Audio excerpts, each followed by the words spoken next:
Now, if you've never heard of the Aghori, it's a pretty fascinating, I guess you could say, like a religious subset that exists in the South Asian continent, specifically in India. And their story is pretty remarkable. I mean, maybe you've seen these guys. I mean, if you haven't, imagine this. You're just chilling. You're out in India. You're in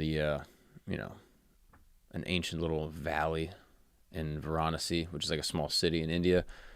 The sacred Ganges River is just flowing silently past, this river that's been revered for millennia. You got these funeral pyres that are just burning through the night, flames casting these flickering shadows on stone steps. And the air is thick. There's incense. You can smell it. There's smoke. And then there's just a low hum of just mantras being repeated over and over. And then in the distance, you see a figure appear. He's like barely clothed. His skin is like smeared with like this white ash taken from the cremated bodies of the people in the funeral fires.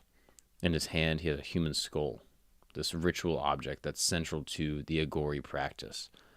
And it serves as this reminder of impermanence. This man is an Aghori, part of one of Hinduism's most unconventional and maybe most misunderstood spiritual order. Many people, specifically in America, will hear about the Aghori, and they'll hear about, these crazy people that, are obsessed with death. And sure, they do have a fascination and a ritualism around, death, but it's not just only stories of cannibalism and these dark rituals and shocking images. Who are the Aghori actually? That's what I want to figure out today. Now, let the record show, I'm not Aghori. I'm not. I'm just a white guy that grew up in Florida. I'm not even Hindu. I'm not Indian. So if I miss anything about this episode or something I get wrong, I apologize in advance. Please feel free to drop a comment below. I don't know if there's that many Aghoris that are going to be watching this.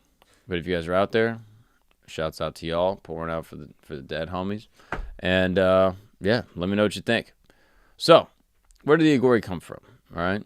Their roots, they go all the way back, deep into, long-standing Hindu traditions, specifically in the worship of Shiva in his more fierce forms.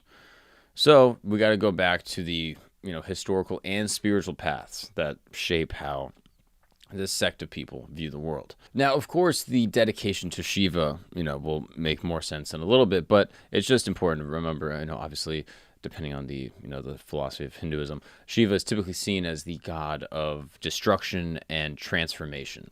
So the Aghori, as a result, are taking this idea of destruction and transformation to its, maybe most radical or maybe most shocking end.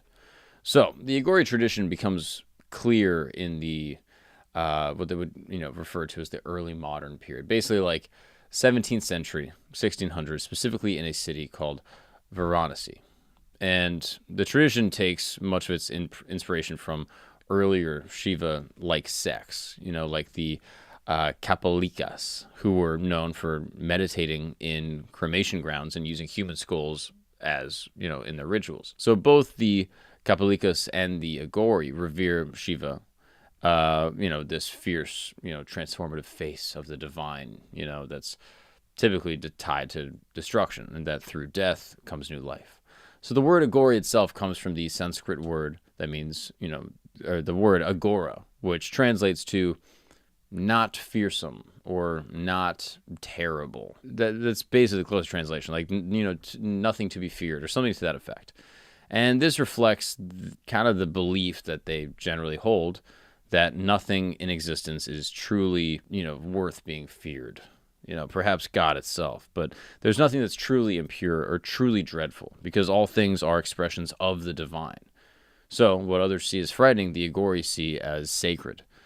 So Baba Kinaram is a central figure in the history of the Aghoris. He's credited with bringing the sect together in the 17th century in Varanasi and establishing, basically creating their main monastery, the Kinaram Sital, which remains an important center for the Aghori practitioners even to this very day.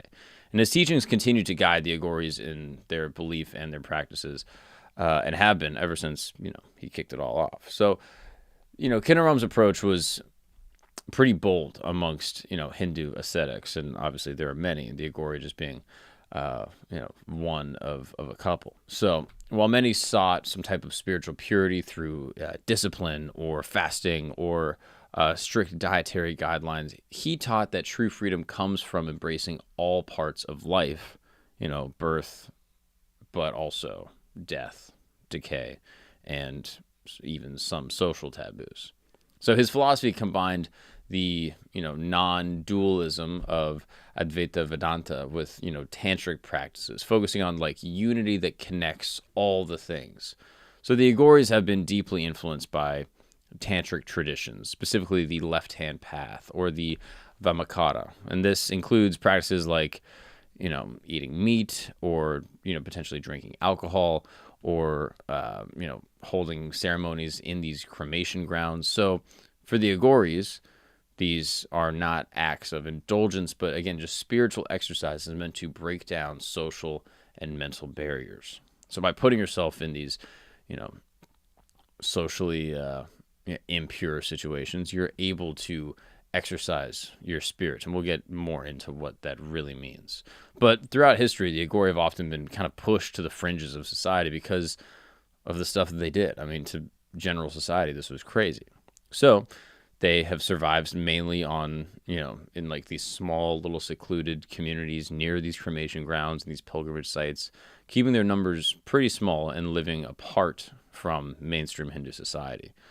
But, during British colonial rule, the Aghori drew, some fascination from the Brits, but also a lot of fear from the officials and, the scholars that would go there, leading to some of the first written records about them ever.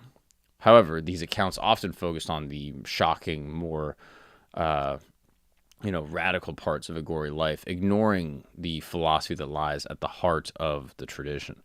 And a clear pattern runs through their history. Dedicated few practitioners choosing to embrace what society rejects, seeking this spiritual truth by, facing the harshest reality of life directly, that ultimately we will all die. Their survival, even, while being marginalized socially, shows the strength of that belief that the freedom that they're seeking, this spiritual freedom, comes not from running away or trying to avoid or ignore, the difficult questions about life, but rather by facing them and going directly into them with open eyes. So at the heart of this Aghori practice, that is found in a lot of Hindu practices and many Eastern philosophies, is this concept of non-duality. It's effectively a belief that everything in existence is a part of one undivided reality, that all things that exist, that could exist, that will exist, or have existed are a part of this one singular reality. And, this shapes a lot of their practices and how it manifests. So the Aghori teachings say that what we see as differences, like pure or impure, or sacred and ordinary, are just labels created by our minds to sort of compartmentalize things and put them into silos that we can understand.